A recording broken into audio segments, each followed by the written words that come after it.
Hey guys, welcome back to Money is Blind podcast. I'm your host Prasoon. This is the show for blind and visually impaired persons to learn how to start their online business and then scale it up, just like how I am doing it for the past 6 years. So, last episode was about scheduling your time, and in that episode, I talk about multitasking. So, from your school years, you might have heard that multitasking is like a cool skill. Any child, any kid who can multitask is going to get a lot of attention. Just think about this. Which is better, multitasking or focusing on the one task? Now, I know there will be two schools of thoughts. There will be persons who say that multitasking is better than focusing on just one task, but I am of the second school. I think that getting one task completed at a time is going to make you more productive. And and I think it doesn't depend on the task in hand. Even if you are passively reading through a book, even if you are passively watching a video, a movie, if you are doing something else, you might get both or all the three tasks done, but you won't remember it. This is something which is proven in neuroscience. Now, there is this book which is called Thinking Fast and Slow. So, in this book, the author is a well known psychologist. I don't remember his name, sorry about that. But he talks about our brain as a computer which has a RAM and a storage. It's like a computer, you can even compare it with your smartphone. Even your smartphone has a RAM, a random access memory, and an internal storage. So if your iPhone has 4 gigabytes of RAM and 128 gigabytes of internal storage, your mind is just like that. It has two types of memory. One is a short-term memory, or we can call it the automatic memory. It is small, but it gets things done automatically. It is fast, but it is short-lived. On the other hand, we have this long-term memory, which is vast. It is not like the RAM, and it can store thoughts and memories for a very long time. So, in your computer, you can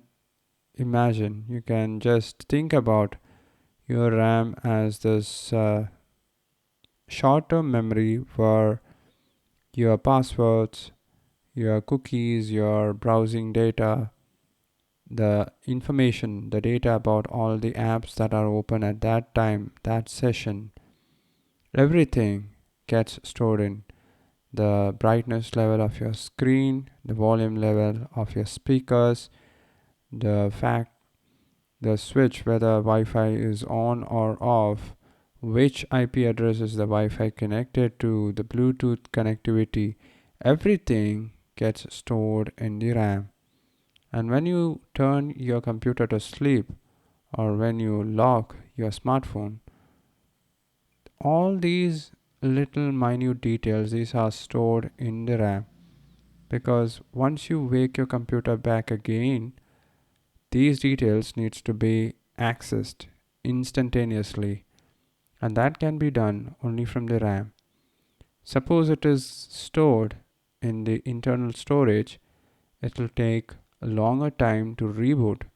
It will take longer time for you to get back to what you were doing before you switched the computer to sleep. It is similar how our brain works, and on that context, think about multitasking and doing just one task at one time. If you are multitasking, for example, if you are listening to an audiobook and writing a blog article and playing with your child at the same time, you are multitasking. You are doing three tasks in one go. One task is related to your family, playing with your child. The other blog article is something which is related to your work, your passion. And listening to the audiobook, that is something for your development. Now, considering this scenario, just think about how much are you going to benefit from the audiobook? What are the lessons that you're going to remember? Are you going to take down notes on the audiobook? Something that you pick up when you listen to that audiobook? Or can you actually write a blog article when you're listening to something else?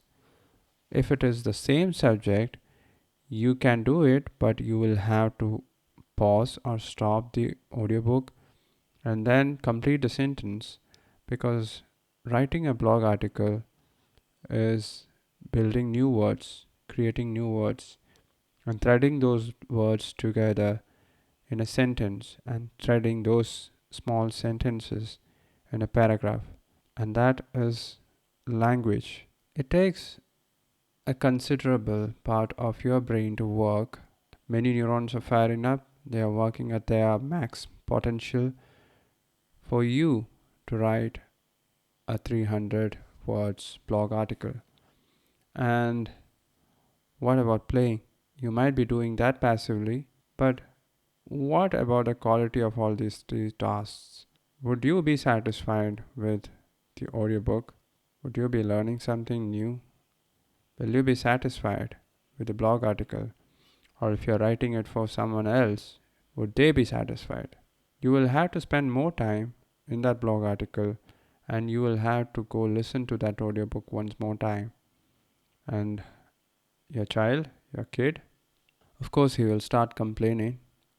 And if it was my son, he would have come and closed the laptop shut and taken away the earphones from my ears and switched off the mobile phone, or at least he must have paused it.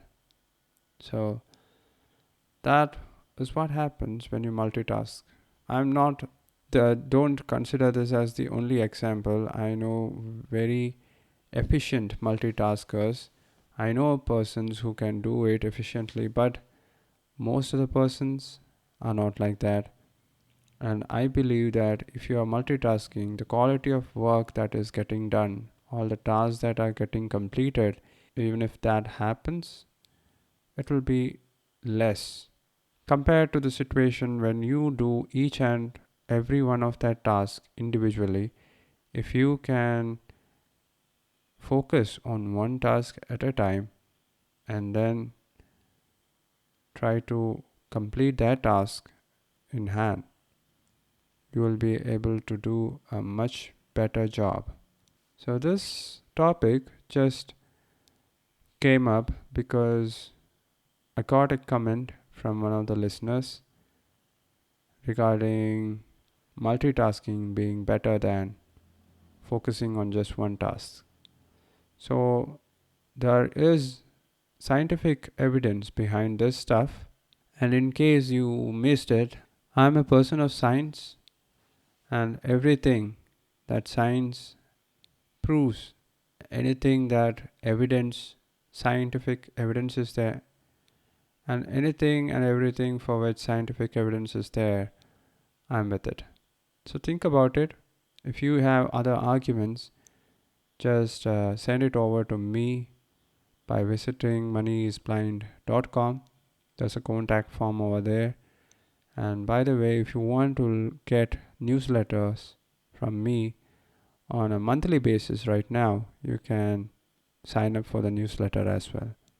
Don't worry, I'm not going to spam your inbox by sending emails every day. No, I'm not going to do that. I will be updating you only if that update is absolutely essential. Alright guys, on that note, I'm signing off. It is 11:30 p.m. and I'm listening to Can't Hurt Me by David Goggins. That's the last chapter. I'll talk about Eric Wayne Mayer's book, Touch the Top of the World, in another episode. Right. Talk to you tomorrow. Bye bye.